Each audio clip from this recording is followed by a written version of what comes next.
¿Podrías vivir sabiendo que un solo error te obliga a morir?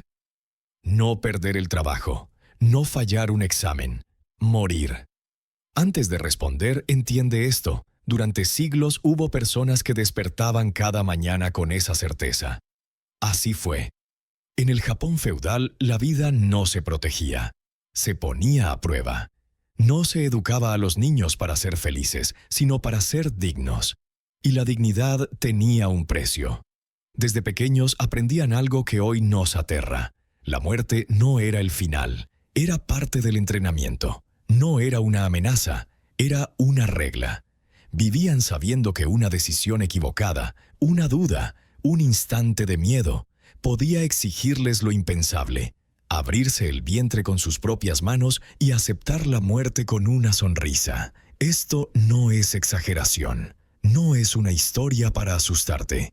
Así fue como funcionaba su mundo. Hoy vas a entrar en una realidad donde el honor valía más que la vida, donde la disciplina empezaba en la infancia y terminaba solo con la muerte.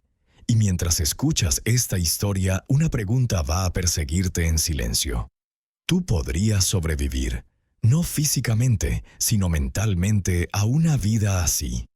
Porque entender cómo vivían es también enfrentarte a lo que tú no soportarías. Así fue, y no todos habrían sobrevivido. Así fue el mundo en el que nacieron los samuráis. Un mundo donde la vida no era lo más importante. Hoy creemos que vivir es el objetivo final. Ellos no. Para un samurái, vivir no tenía valor si no se vivía correctamente. El honor no era una idea abstracta. Era una ley invisible que decidía quién merecía seguir respirando y quién no. No importaba cuánto tiempo vivieras. Importaba cómo vivías y cómo estabas dispuesto a morir. En ese mundo, fallar no era una experiencia. Era una sentencia. No existía la segunda oportunidad. No existía el aprendo del error. Existía el precio. Y el precio muchas veces era la muerte. Por eso la disciplina no era opcional, no era motivación, no era autoestima. Era supervivencia. Cada gesto, cada palabra, cada decisión tenía peso. Porque cualquier cosa podía manchar el nombre de tu familia, de tu linaje, de todos los que vinieron antes que tú. Y cuando el honor se perdía, no había disculpas suficientes para recuperarlo. Solo quedaba una salida. Así funcionaba ese mundo. Frío, claro, implacable. Ahora detente un segundo y piensa. ¿Cómo vivirías tú si supieras que no existe el perdón? Porque antes de hablar de espadas, de entrenamientos y de muerte, primero hay que entender el mundo que hacía todo eso posible. Así fue. Así fue como comenzaba el destino de un samurái. No con una elección, sino con una condena. No decidías convertirte en samurái, nacías siéndolo. Antes de dar tu primer paso, antes de pronunciar tu primera palabra, tu vida ya había sido definida. En muchas casas, una espada de madera colgaba sobre la cuna. No como adorno, como promesa. Ese sería el primer objeto que aprenderías a sostener. Antes que una cuchara, antes que un juguete. A los 3 años, cuando otros niños aprendían a jugar, tú aprendías a obedecer. Tus manos pequeñas apenas podían rodear la madera, pero debían hacerlo una y otra vez, hasta que doliera, hasta que sangrara. No había espacio para el llanto. No existía el no quiero, existía el deber. Y ese deber no era tuyo, era de tu familia, de tus antepasados, de todos los nombres que cargabas sin conocer. Desde ese momento tu cuerpo dejaba de pertenecerte. Tu vida dejaba de ser solo tuya. Porque en ese mundo, nacer no significaba comenzar a vivir. Significaba empezar a cumplir. Así fue como la infancia terminaba para siempre. A los 7 años, cuando en otros lugares un niño todavía juega, aquí se arrodillaba, frente a su padre, frente a su linaje, frente a un destino que no comprendía del todo. Colocaba la espada en el suelo, bajaba la mirada y pronunciaba palabras demasiado grandes para una voz tan pequeña. Prefiero perderlo todo antes que vivir sin honor. No era una frase simbólica, no era una tradición bonita, era un contrato, un juramento que definía cada decisión futura, cada respiración, cada miedo. Desde ese momento ya no había errores pequeños, no había segundas oportunidades. Cada falla exigía un precio, y ese precio estaba claro desde el principio. Lo más inquietante no era el contenido del juramento, era quien lo decía. Un niño que repetía palabras sin comprender completamente que algún día tendría que responder por ellas con todo lo que era. Pero eso no importaba. El sistema no esperaba comprensión, esperaba obediencia. Y así, con una sola frase, la niñez se rompía. No con violencia, no con sangre, con honor. Así fue. Después del juramento, ya no eras un niño, eras material. El entrenamiento no estaba hecho para enseñarte a luchar. Estaba hecho para destruir lo que quedaba de ti y reconstruirte como algo distinto. Algo más frío, más preciso, más obediente. Cada día comenzaba antes del amanecer. No importaba si hacía frío, no importaba si dolía. El dolor no era un problema, era una herramienta. Entrenabas espada, arco, lanza. Pero eso era solo la superficie. Lo verdaderamente importante era aprender a soportar. Soportar el cansancio, soportar el miedo, soportar la duda sin mostrarla jamás. Te obligaban a repetir los mismos movimientos hasta que el cuerpo dejara de pensar, hasta que obedeciera solo. Porque en combate pensar demasiado era morir. Pero el entrenamiento no terminaba ahí. Horas enteras de silencio, meditación forzada, imaginando tu propia muerte una y otra vez. No para asustarte, para acostumbrarte. Te pedían que visualizaras cómo querías morir, dónde, cuándo, con qué expresión en el rostro. Mientras otros niños soñaban con el futuro, tú aprendías a aceptar el final. Así funcionaba el entrenamiento. No buscaba fuerza, buscaba vacío. Porque solo alguien vacío de miedo podía obedecer sin romperse. Así fue. En el mundo de los samuráis, obedecer no era una virtud, era una condición para existir. No te entrenaban para decidir, te entrenaban para ejecutar. Preguntar no era curiosidad, era debilidad. Dudar no era pensamiento crítico, era deshonra. Desde muy temprano aprendías algo esencial.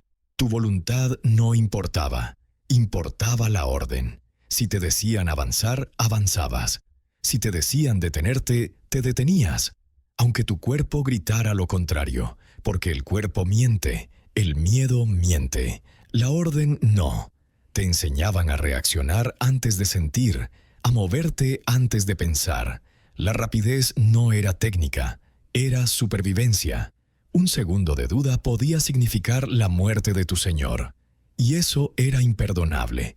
Por eso el entrenamiento buscaba borrar el yo. No había espacio para opiniones.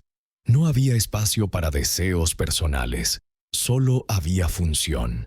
Y cuando ese proceso terminaba, algo inquietante ocurría. Ya no necesitabas que alguien te vigilara. La obediencia vivía dentro de ti. Así funcionaba el sistema. No con gritos constantes, no con cadenas visibles. Con una mente que había aprendido a no cuestionar jamás. Así fue. Para un samurái, la muerte no era un evento futuro, era una presencia diaria. No se pensaba en ella solo en la batalla, se pensaba en ella al despertar, al entrenar, al comer, al dormir. Cada día comenzaba igual, en silencio. Antes de mover el cuerpo, había que preparar la mente. Arrodillado sobre el suelo frío, con los ojos cerrados, el samurái meditaba sobre su propia muerte. No una vez, no de vez en cuando. Todos los días. Imaginaba cómo ocurriría, dónde caería su cuerpo, qué expresión tendría su rostro. No era morbo, era entrenamiento. Porque si morías 1000 veces en tu mente, morir una sola vez en la realidad dejaba de asustar. Así, la muerte perdía su poder, y con ella el miedo. Vivían sabiendo que cada comida podía ser la última, que cada amanecer podía no repetirse. Por eso no desperdiciaban gestos, no desperdiciaban palabras, no desperdiciaban tiempo. La muerte estaba siempre allí, no como amenaza, sino como recordatorio. Un recordatorio constante de que vivir bien era más importante que vivir mucho. Así fue como la muerte se convirtió en rutina, y la rutina en libertad. Así fue. Así era un día normal en la vida de un samurái. No había despertador, no hacía falta. El cuerpo había sido entrenado para despertar solo, antes del amanecer. En completa oscuridad, sin hacer ruido, se levantaba. No revisaba nada. No hablaba con nadie. Lo primero no era moverse, era arrodillarse. Sobre el suelo frío, con la espalda recta, volvía a pensar en su muerte. Después venía el orden. Vestirse en silencio. Cada movimiento medido. Cada gesto preciso. El kimono no era ropa, era una armadura simbólica. Luego la espada. No se colocaba al azar, se acomodaba con el filo hacia arriba, porque incluso al caminar debía estar listo para morir correctamente. El entrenamiento comenzaba temprano, horas repitiendo los mismos cortes, los mismos pasos, las mismas posturas, hasta que el cuerpo dejara de ser cuerpo y se volviera herramienta. No había música, no había palabras, porque la muerte es un acto solitario. Así transcurría la mañana, sin drama, sin emoción, con disciplina. Así era un día normal. En la vida de un samurái, el placer no era un derecho, era un riesgo. Comer no era disfrutar, era abastecerse. Cada comida era simple: arroz blanco, sopa ligera, vegetales sin sabor, nada dulce, nada estimulante. Porque el placer ablanda, y lo blando se rompe. Comían en silencio, sentados de rodillas, con la espalda recta. No había conversación, no había distracciones, solo la comida y la conciencia de que cada bocado podía ser el último. El cuerpo recibía solo lo necesario, ni más, ni menos, porque acostumbrarse al exceso crea dependencia, y la dependencia crea miedo a perder. El samurái no vivía para sentirse bien, vivía para estar listo, listo para obedecer, listo para luchar, listo para morir. Incluso el descanso era controlado. Dormían sin comodidad, sin lujos, sin suavidad, porque el confort debilita, y la debilidad no tenía lugar en su mundo. Así aprendían a existir sin buscar placer, solo propósito. Así fue. Llegaba un momento en el entrenamiento en el que el miedo debía desaparecer, no hablando de él, no enfrentándolo con palabras, eliminándolo. Primero no eran personas, eran animales, un cerdo, un caballo, seres vivos que gritaban, que se resistían, que sangraban. Te ponían el arma en las manos y esperaban. No querían rapidez, querían firmeza. Si dudabas, te corregían. Si temblabas, te obligaban a repetir. Porque un samurái no podía permitir que sus manos traicionaran su deber. La sangre no era el objetivo, era el medio.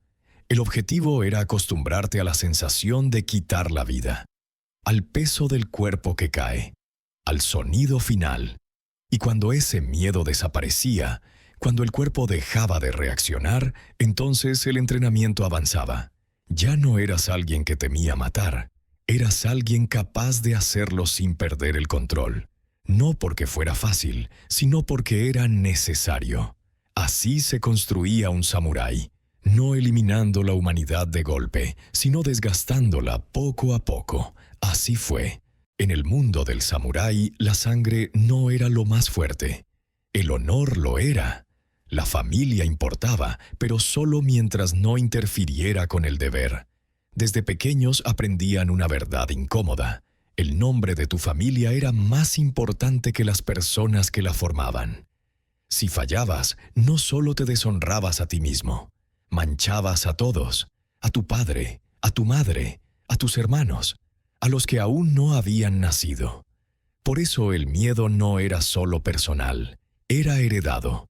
Un error podía condenar a generaciones enteras. Y cuando el honor estaba en juego, no había excepciones. Si el deber exigía sacrificar un vínculo, se hacía. No con rabia, no con odio, con calma. Porque el honor no era emoción, era estructura. Era el pilar que sostenía todo el sistema. Y ese pilar estaba por encima del amor, de la compasión y del instinto de proteger a los tuyos. Así aprendían a vivir con una carga que hoy nos parece imposible. Amar sin permitir que el amor debilite. Así fue. Nada de lo que vivía un samurái era improvisado. Todo estaba regido por un código. Un conjunto de principios más importantes que el deseo, más importantes que el miedo, más importantes que la vida misma. Ese código tenía un nombre: Bushido. No era una filosofía para reflexionar, era una estructura para obedecer. Cada principio tenía una función clara, no para hacerte feliz, para hacerte predecible. Rectitud. Hacer lo correcto, aunque te destruyera.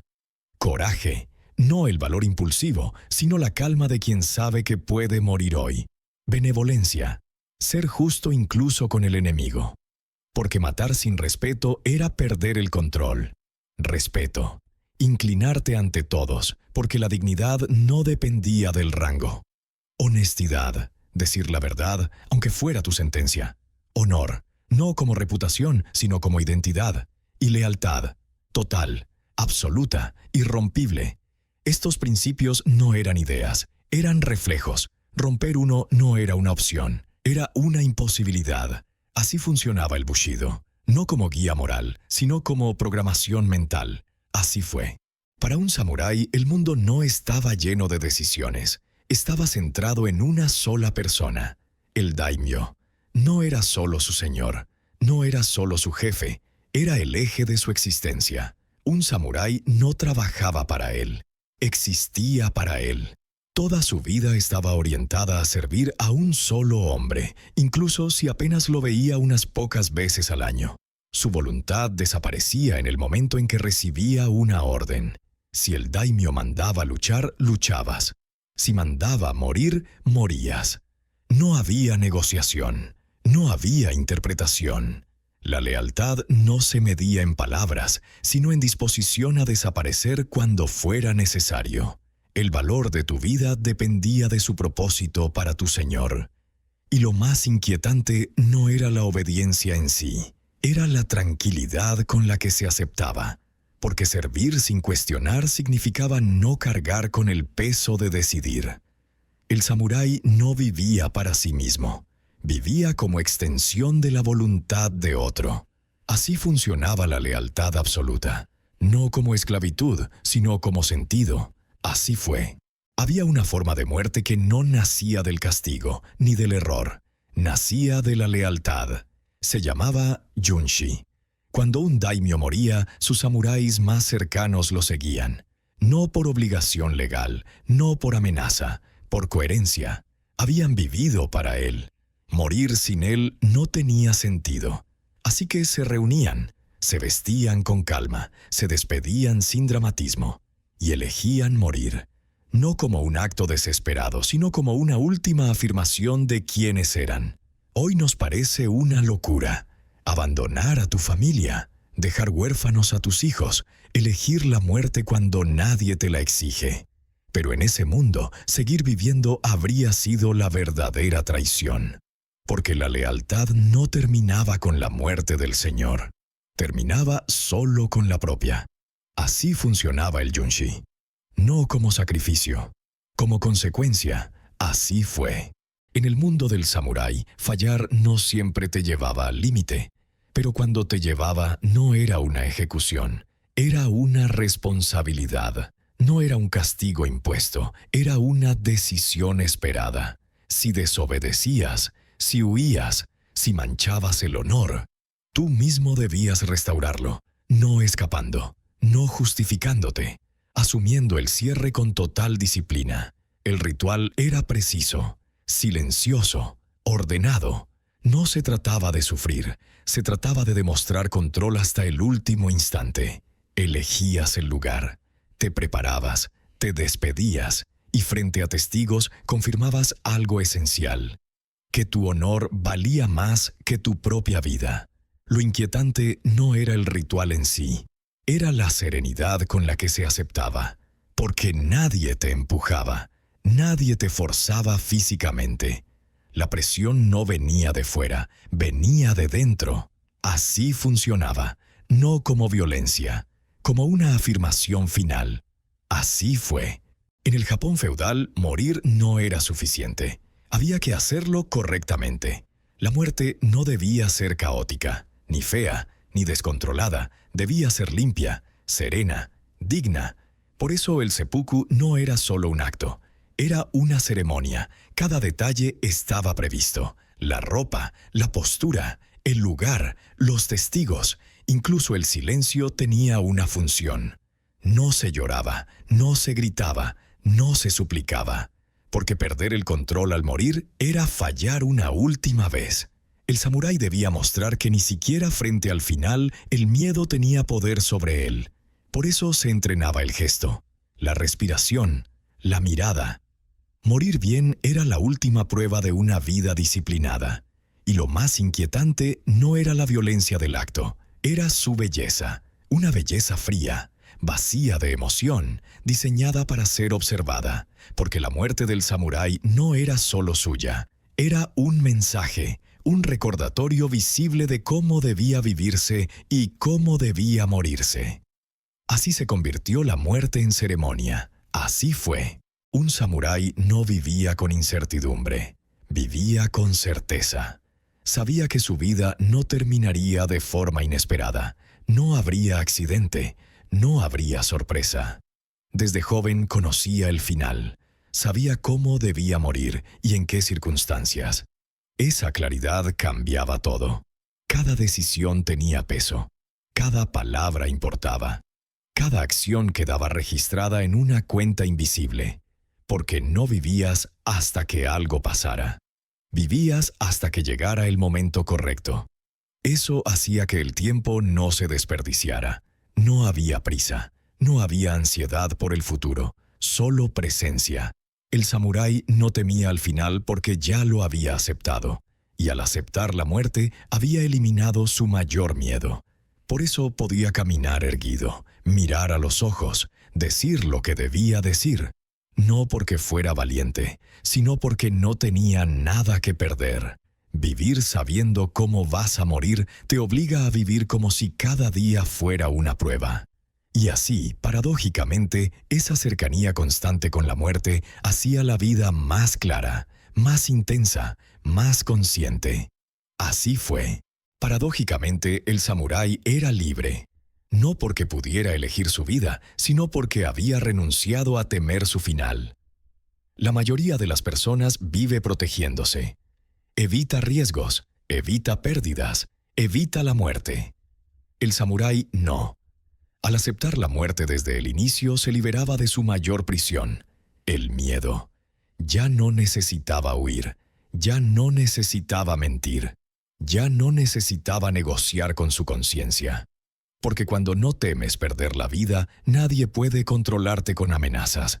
Ni el enemigo, ni el dolor, ni el futuro. Por eso podía actuar con una claridad que hoy nos resulta extraña. No dudaba para protegerse, dudaba solo para hacer lo correcto.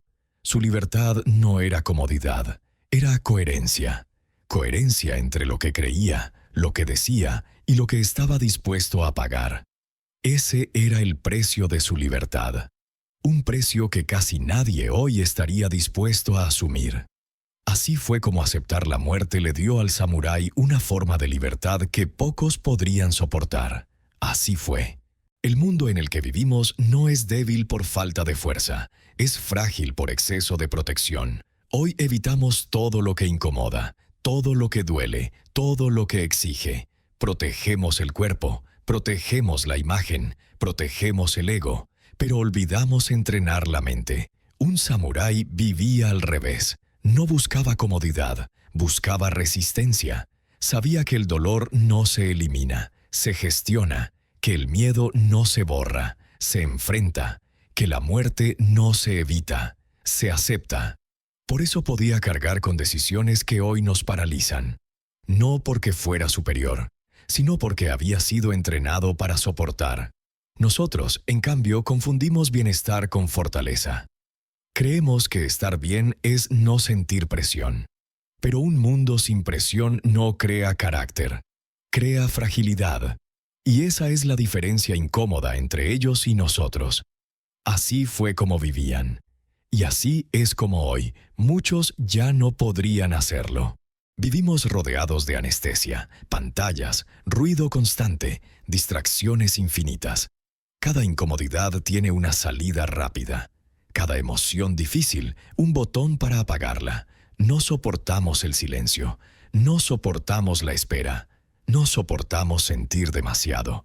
Pero el samurái no tenía anestesia. No podía escapar de sus pensamientos, no podía adormecer su miedo, no podía distraerse de su responsabilidad. Cuando algo dolía, se quedaba ahí. Cuando algo pesaba, lo cargaba. Porque huir de la incomodidad no era una opción. Y eso cambia profundamente a una persona. Te vuelve más lento, pero más consciente, más serio, pero más estable. Hoy, en cambio, confundimos calma con evasión. Creemos que estar distraídos es estar en paz, pero una mente que nunca se enfrenta a lo incómodo se debilita. La pregunta no es si podrías vivir como un samurái. La pregunta real es esta: ¿podrías vivir sin anestesiar cada emoción difícil? Porque quizá eso es lo que hoy menos sabemos hacer. Así fue. Hubo un tiempo en el que la disciplina no era una opción, era una necesidad. El samurái no se preguntaba si tenía ganas, no evaluaba su motivación, no esperaba sentirse listo, actuaba. Hoy, en cambio, la disciplina depende del estado de ánimo. Si hay energía, si hay tiempo, si hay motivación. Cuando no la hay, simplemente no hacemos nada. El samurái vivía sin esa elección, no porque fuera perfecto, sino porque no podía permitirse fallar consigo mismo. La disciplina no era castigo, era estructura. Le daba forma al día, al cuerpo, a la mente, y al eliminar la opción de elegir, eliminaba también la negociación interna. No había diálogo con la pereza, no había excusas, solo acción. Eso no lo hacía más feliz, lo hacía más estable. Hoy huimos de la rigidez porque la confundimos con opresión, pero sin estructura la libertad se vuelve caótica. Y el caos no fortalece, agota. Tal vez no necesitamos vivir como samuráis, pero quizás sí necesitamos recuperar una disciplina que no dependa de cómo nos sentimos hoy. Así fue. Decimos que queremos ser libres, libres para elegir, libres para cambiar, libres para vivir como queramos. Pero rara vez hablamos del costo de esa libertad. El samurái conocía ese costo desde el principio. Ser libre no significaba hacer lo que quisiera. Significaba hacerse responsable de cada consecuencia. No podía culpar al sistema. No podía culpar a otros. No podía esconderse. Cada decisión lo definía, y cada error tenía un precio real. Hoy pedimos libertad, pero rechazamos el peso que la acompaña. Queremos opciones, pero no límites. Queremos derechos, pero no deberes. Por eso la libertad moderna suele sentirse vacía, porque no exige nada. La libertad del samurái, en cambio, era dura, inflexible, exigente. No te prometía comodidad, te prometía coherencia. La pregunta no es si ese tipo de libertad es mejor. La pregunta es más incómoda. ¿Estás dispuesto a pagar lo que realmente cuesta ser libre? Así fue. Vivir como un samurái te daría cosas que hoy muchos buscan: claridad, dirección, sentido. Cada día sabrías qué se espera de ti, qué debes hacer y qué no. No habría confusión, no habría exceso de opciones, pero ese orden tendría un precio. Perderías comodidad, perderías flexibilidad, perderías la ilusión de que todo es negociable. No podrías elegir siempre lo que te gusta, ni lo que te conviene. Tendrías que elegir lo que corresponde. Ganarías estabilidad, pero perderías espontaneidad. Ganarías coherencia, pero perderías indulgencia contigo mismo. El samurái no vivía dudando si había hecho lo suficiente. Vivía sabiendo que había cumplido. Eso da paz. Pero no es una paz cómoda. Es una paz que se construye pagando cada día con disciplina. La pregunta no es si ese intercambio vale la pena. La pregunta es otra. ¿Qué estás dispuesto a sacrificar para no vivir perdido? Así fue. Cuando dejas de huir, algo cambia. No afuera, dentro. Dejas de gastar energía evitando el miedo, evitando el dolor, evitando la responsabilidad, y esa energía queda libre para construir. El samurái no tenía una vida fácil, pero tenía una vida clara. Sabía quién era, sabía para qué vivía, y sabía qué precio estaba dispuesto a pagar. Eso le permitía crear un mundo estable, aunque fuera duro. Un mundo donde las reglas no cambiaban según el ánimo, donde las decisiones no se posponían eternamente. Cuando no huyes, tu carácter se vuelve visible. Tus valores dejan de ser ideas y se convierten en acciones. No necesitas justificarte tanto. No necesitas explicarte tanto, porque lo que haces habla por ti. Tal vez ese mundo no sea cómodo. Tal vez no sea popular. Pero es un mundo en el que puedes sostenerte sin romperte. Así fue como vivían. Y así es como, cuando dejamos de huir, empezamos a construir algo que realmente nos pertenece. Así fue como vivían. No porque fueran mejores personas, no porque fueran héroes, sino porque ese mundo exigía algo que hoy casi nadie está dispuesto a dar. Responsabilidad total, disciplina constante, aceptación del final. El samurái no buscaba una vida larga, buscaba una vida coherente, una vida donde lo que pensabas, lo que decías y lo que hacías no estaban separados. Pagaban un precio alto, a veces insoportable, pero a cambio vivían sin huir, sin anestesia, sin excusas, sin autoengaño. Hoy tenemos más opciones que nunca, más comodidad, más protección, y sin embargo, nunca hemos sido tan frágiles. Tal vez el problema no sea que el mundo sea demasiado duro. Tal vez sea que nosotros ya no sabemos soportar. Así fue como vivieron ellos. Y ahora, después de conocer su mundo, la pregunta queda en tus manos. ¿Podrías sobrevivir a una vida donde no puedes huir de ti mismo? Así fue.